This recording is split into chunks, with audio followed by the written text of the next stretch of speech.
Alright, I've been going hard this past week. I've made a ton of progress. I've been learning quite a bit, and I'm ready to talk more about Divine Ire Ignite.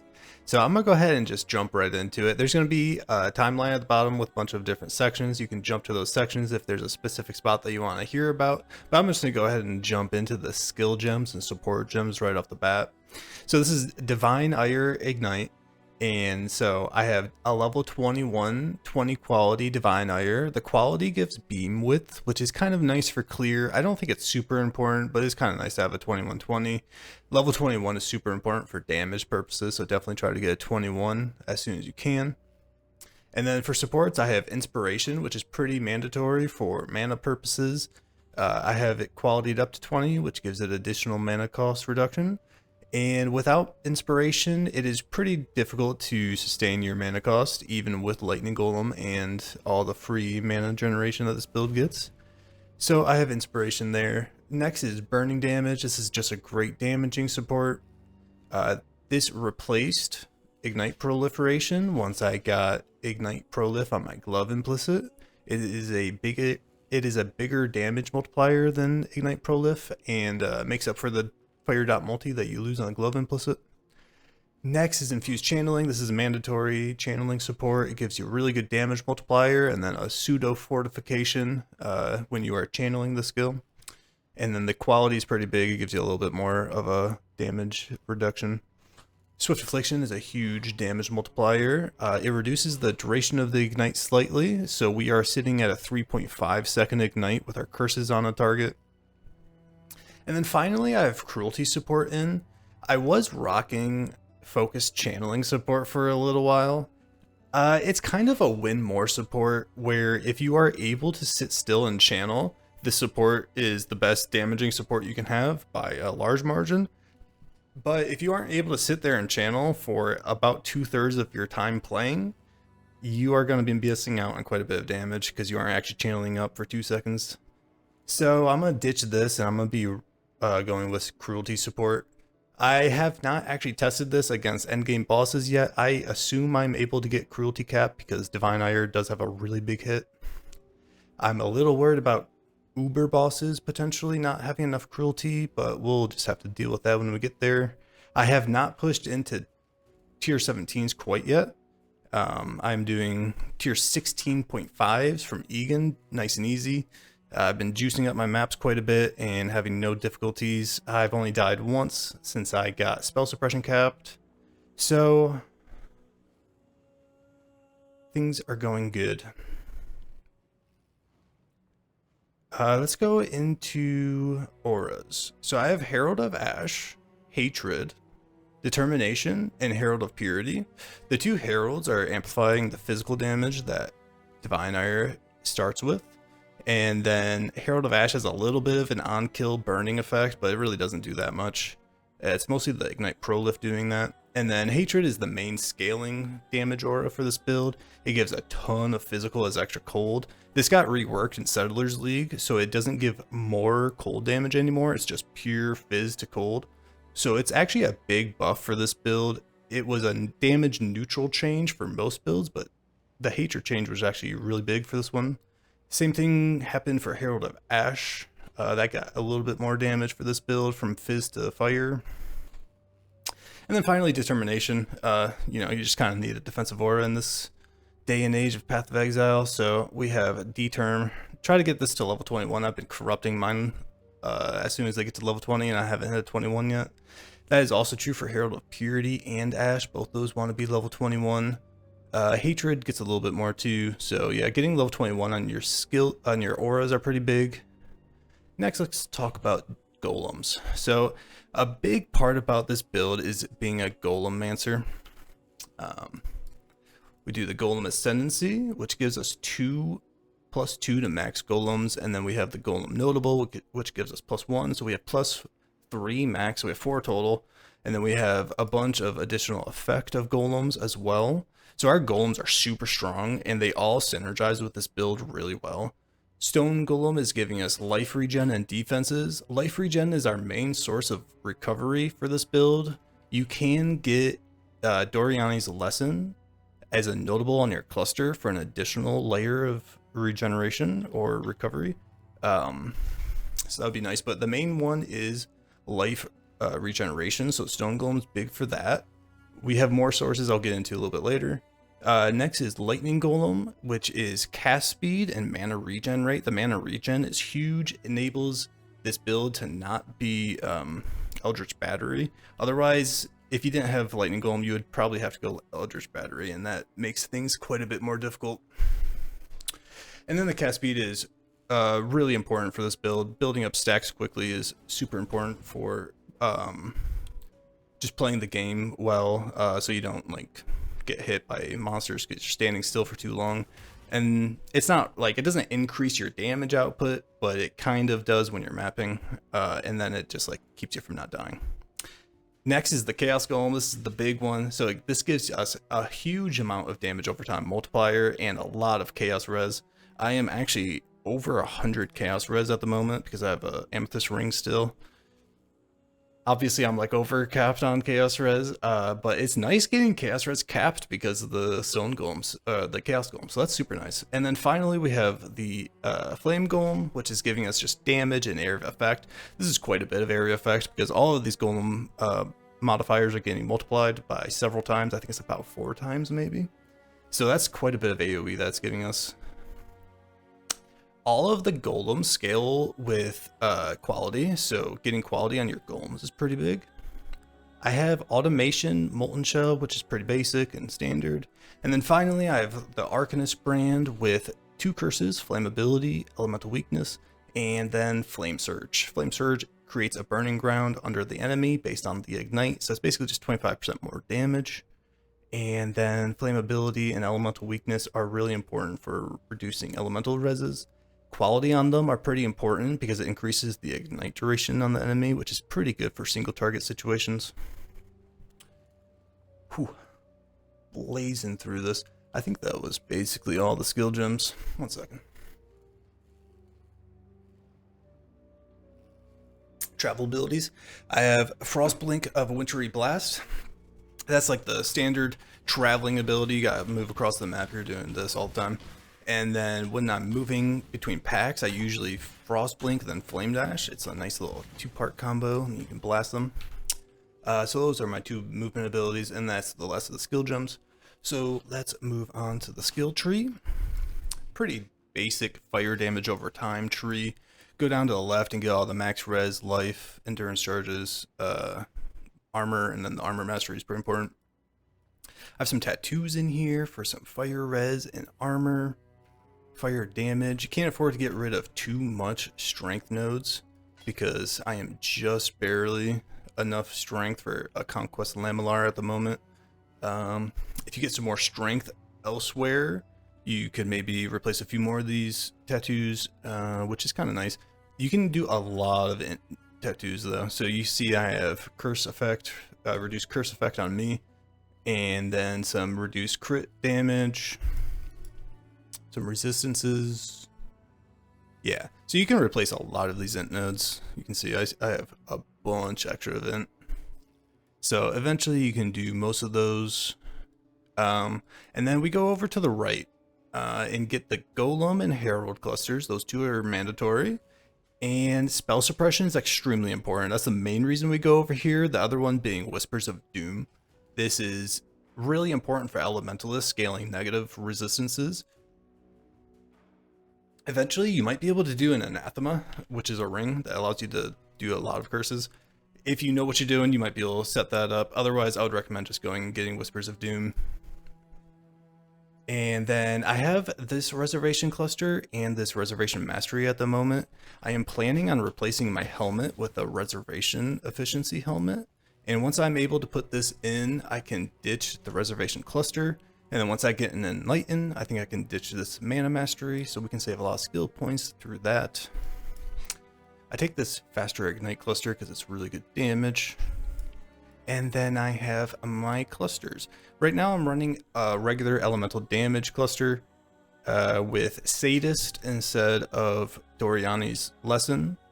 And this is just because this is the first large 8 passive cluster I got that worked for the build, and I just rolled it and got whatever worked at the moment.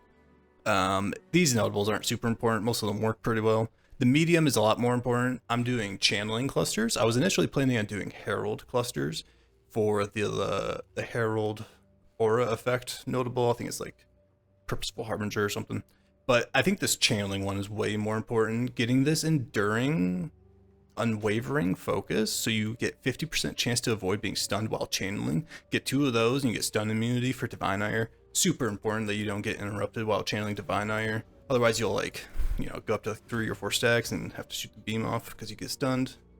The other notable I do is 25% chance to gain an endurance charge while channeling for each second. Get 2 of those, you get 50% chance. You see every once in a while I'll get an endurance charge. It's not super good for actually generating endurance charges, so I still do enduring composure, but it is nice for like maintaining your endurance charges between packs of monsters spawning in like a harvest or something, or going into a boss fight. And it opens up that gem, or the gem socket for an enlighten. Before that was enduring cry that you need to be able to build up enduring endurance charges.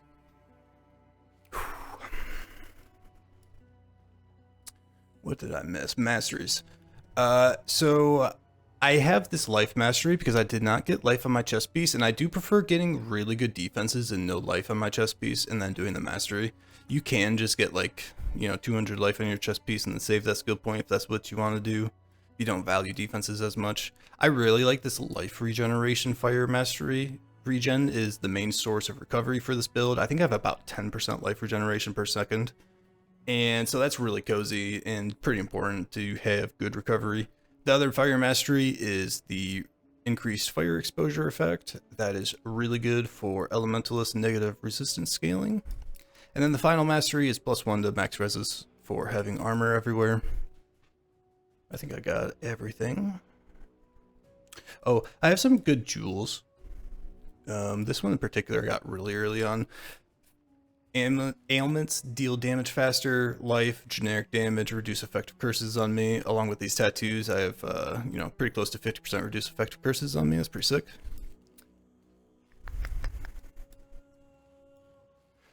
Okay. Moving on to the Pantheon. Oh, one last mastery. Damage over time mastery. I like this reduced damage taken from damage over time. I took this along with the Pantheon mastery, and those two together made me feel so much tankier against damage over time. Especially while mapping, like Harbinger bosses were just like really messing me up.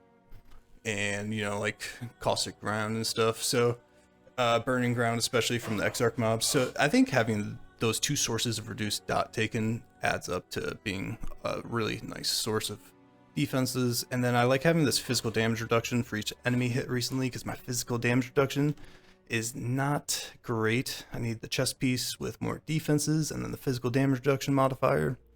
Once I get those, I'll probably switch over to shock effect. And then it's always worth noting that having the Burning Ground immunity is super nice for fighting Exarch mobs, because that Burning Ground does a ton of damage. So going on to the gear, I dual wield scepters because it's a big damage increase, and the defense decrease really isn't that bad. You still get 20% block. You miss out on life and armor and maybe a block mod on the shield, so maybe like 20% block if you want to go for that.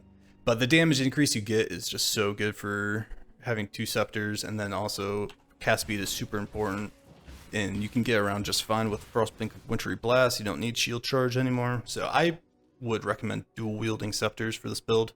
I have fire dot multi and dot multi with a little bit of cast speed on this scepter, and then this scepter is +1 to levels with cast speed and then a little bit of dot multi.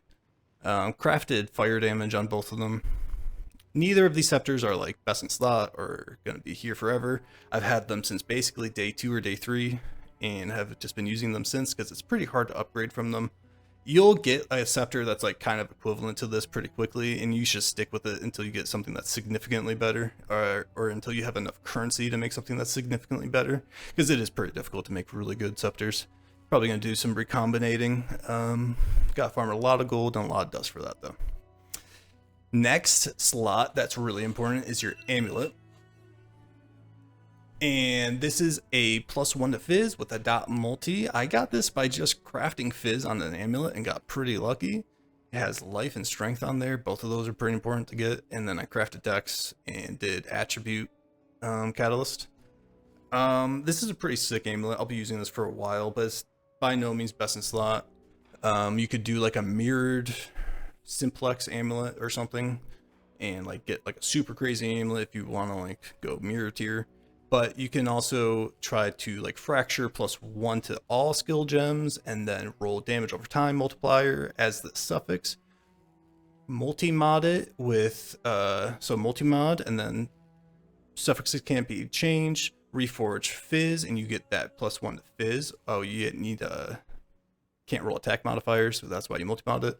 And then you can get +2 with dot multi through that method that I just explained. It's a little confusing maybe, just speaking it, but if you know the process, you know the process, and you can make a really good amulet that way, but you got to hit the fracture to start. Next, moving on to rings. These are pretty basic. I'm going to do 2 vermilion rings eventually. You saw it earlier, I was chaos res capped. I'm 100 chaos res at the moment, so amethyst ring is actually pointless, but it's filling the slots that I need right now. It's got dexterity reses, and I crafted life on there. Same thing for the other ring. For armor, I have tier 1 spell suppression on everything, and pretty good life on the other pieces of gear, other than my chest piece.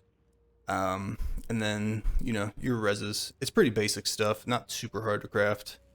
The biggest thing is getting the highest item level bases at 85 and then 86 for your chest piece to get tier 1 spell suppression. Along with Inveterate as a anoint. That gets you spell suppression capped just barely. I'm literally exactly 100. It is really tough to get spell suppression capped on this build, but once you get there, you are fairly tanky. Belt is just giga reses and life. I got this belt like day 2 from Mercenary. I've been using it ever since. It's pretty sweet. Item level 75, by the way. Did I miss anything? Yes. Chance to avoid being frozen. I crafted that on my boots because I had an open prefix, and that allowed me to change my Pantheon. I think I forgot to mention that earlier. Next would be implicits. So I have the 2 physical damage taken implicits on my chest and helmet. This +1 to max cold res should be max all res. I have stopped using embers on this chest piece because I'm working on my second chest piece. And then for the helmet, the red influence should probably be cast speed, I think. The glove is really important. Both of these implicits are pretty important. The most important one being fire exposure. You need that like basically as soon as you start playing the build. That should be the #1 implicit that you go for, because it applies to all monsters that you hit while mapping, and the Elementalist Ascendancy reduces it by an additional 25, so it's like a massive negative multiplier. Really important to have that exposure on hit immediately. And then getting the ignite proliferation on your implicit allows you to do cruelty support like I talked about earlier. And then boots, I have ignites deal damage faster for more damage, and then action speed for more speed and stuff. Definitely very good. Did I miss anything there? I don't think so. I'll talk about my future gears here. So this is a really good chest piece that I'm working on. It's got tier 2, tier 1, tier 2 prefixes, and then I'm going to reforge it to try to get physical damage reduction and spell suppression on the suffixes. It's turning out to be super difficult to get spell suppression, so I'm probably going to end up running a spell suppression cluster with the skill points I saved from using this reservation helmet. Saving this cluster and then putting the cluster in there. So you do lose the jewel socket, but you do gain all these defenses and physical damage reduction. Pretty important to have a good chest piece like that, in my opinion. I guess I'll talk about this now. So I have a few chase uniques that I'm working towards getting. One is a Circle of Anguish, which is a synthesis ring, and you can get a Herald of Ash version that gives a buff effect and increased fire damage. That would be a really good ring to put in here. You would have to get reses elsewhere, like this stun and block recovery mod on my boots would have to be a resist, and then also that mana gained on kill would have to be a resist. So you do need really good affixes everywhere to be able to fit that ring in, but it's a big damage increase. Next would be a Light of Meaning, which is the jewel that comes from the ritual boss, King in the Mists. I would put it right here. It hits the golem, the herald, the fire, the life. Probably end up ditching this cluster so it wouldn't hit that one, but until then it would hit that one. And just put a fire cluster in there. You could probably do like life or some other one as well, but fire is going to give you a lot of damage if you put it right there. So that's a good unique jewel to do. And then the final one would be a Watcher's Eye with Malevolence, damage over time multiplier, and Determination, physical damage reduction.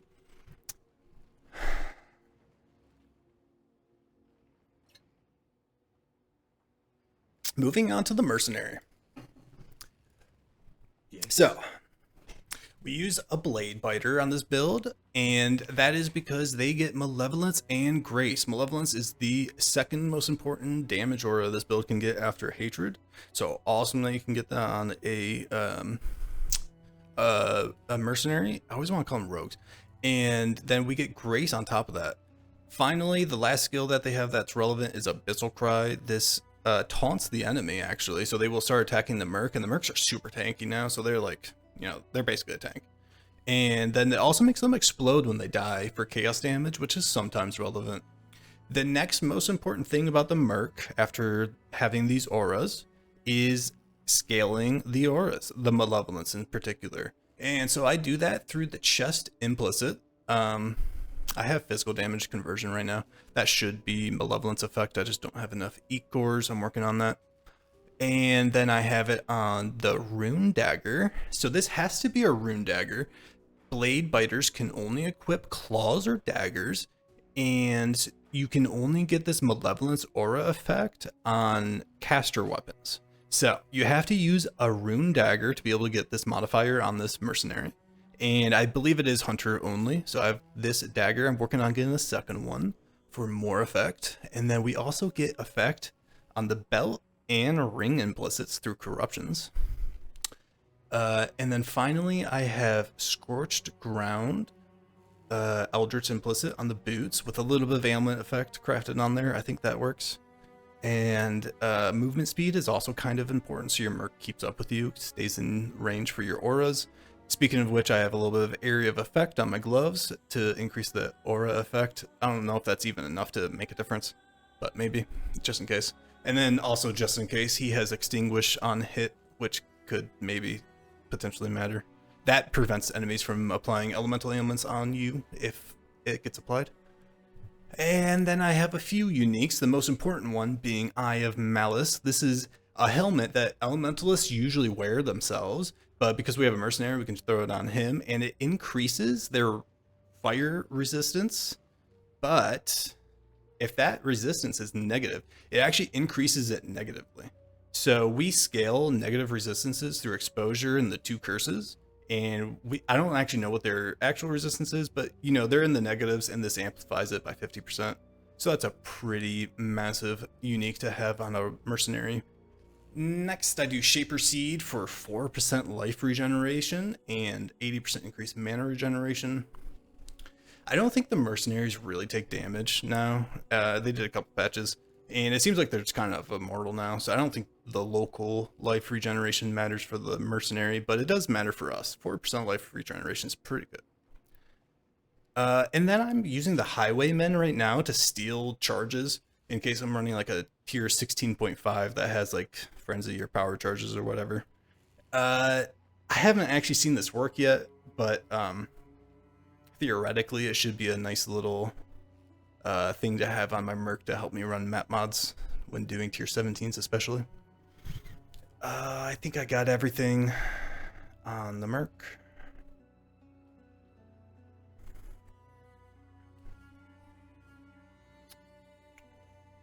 Okay, so let's talk about map mods that this build struggles with. There are a few that are pretty important. One is cannot inflict exposure is extremely bad, and I would not run that at all. Next is Curse Immune is pretty bad for single target. If you were doing like a Maven Witness of like a Shaper Guardian or something like that, I probably wouldn't do Curse Immune. But for mapping purposes, it's not that big of a deal because you don't curse every monster in the map. It's usually only important ones. Next is you cannot run either Reflect modifier, Elemental, or Physical Reflect. This build deals all types of damage, so all Reflect mods are off. And then finally, chance to avoid elemental ailments is pretty bad for single target, or it's pretty bad for mapping and basically impossible for single target purposes. So I would avoid ailments as well. And then there's also chain. So you do have your golems, and so monster abilities can chain from your golem to you. I've never had that be a problem. If you were doing like a super dangerous tier 17 map with a lot of dangerous modifiers, I could see chain being like the one that breaks the camel's back and kills you. But I haven't had it happen yet. And then there are a few mods that I would recommend trying to run, and one is elemental weakness. If you can get like, I have the reduced curse effect, so I only need to get like 10 over resistance capped. If you can get over capped on reses, being able to run elemental weakness as a free modifier is super nice. It's also good for being exposure proof and stuff like that while mapping, so that's kind of nice to get. And then you can run spell suppression given to monsters, not like the reducing player spell suppression, that's still pretty bad. But giving monsters spell suppression doesn't matter at all because we are an ignite build. So that's a free mod that you can run. And then also reducing aura effect is not that big of a deal because it's only hatred and determination that are our actual auras. And so you're losing a little bit of damage and armor, but I think the aura mod is pretty free. I typically end up running those. And then there's a few things just in terms of like playing the game. I would typically avoid giving monsters haste. So like the map modifier, or when you're doing like expeditions, I would avoid giving them any type of speed modifiers, because when you have to stand still to be able to deal damage, when you give monsters speed, it can mean that you are no longer able to stand still. And if you can't stand still, you can't deal damage. So that's a pretty bad combo. And going along with that, you want to make sure that you aren't making content too difficult. So this build does kind of require a little bit of mastery over the game. Having those expectations of what you can and cannot get away with is kind of important to be able to do with this build, so you can like push the limits and not get punished for it. And then finally, fire and ignite resistant monsters are just so annoying. It's like the worst part about this build is just fire and ignite resistant monsters are all over the place. And it basically turns you into like a hit-based build. From my experience, what it does is it reduces the duration of your ignite significantly. So instead of it being like a 3-second ignite, it's like a 0.25 second ignite. So like a quarter second ignite. So typically what I end up doing is building up to like 4, 6, 8 stacks, something like that, and just trying to keep my dot up on them as much as I can. They're a pain in the butt, and it is probably my biggest complaint with this build is fighting fire and ignite resistant monsters. Okay, I think I got everything. My flasks are pretty basic. Jade, granite. Phasing is pretty nice just for playing the game. I don't actually need the spell suppression. But just like moving through monsters is like super comfortable while playing the game. You could maybe do one of the unique ones like Progenesis or something. Or a Basalt Flask or something. Maybe Taste of Fate. I don't know. There's a few options you could put in here, but I like the phasing personally, and I don't have any of those fancy ones. And then Quicksilver Life Flask with Corrupted Blood immunity. Always need that. Okay, I think I did it. I love this build. I'm having so much fun with it. I'm gonna push it to 100. I'm pretty sure I'm gonna do it. I'm getting close to 98 already. So I hope this build helped you, or this video helped you. If you decide to play this build and you have any questions, feel free to whisper my character in game or post a comment on this video. I am happy to help. And also, if you have any advice, I've been making upgrades constantly. I upgraded my supports today. So if you have any advice for making this build better, I appreciate that. Leave a like and subscribe if you dig this type of content. This is probably the type of videos I'll be doing from now on, where I just kind of like sit in my hideout for the most part and talk about my build, because that's the type of stuff that I like doing. I might do like a gameplay video I could maybe even just like record like an hour or a half hour of footage and upload it so you guys can see that everything I'm saying is legit. I think this build's awesome. Yeah, I just love it, man. This is like one of my favorite builds I've played. So, I hope you like it. I'll see you next time.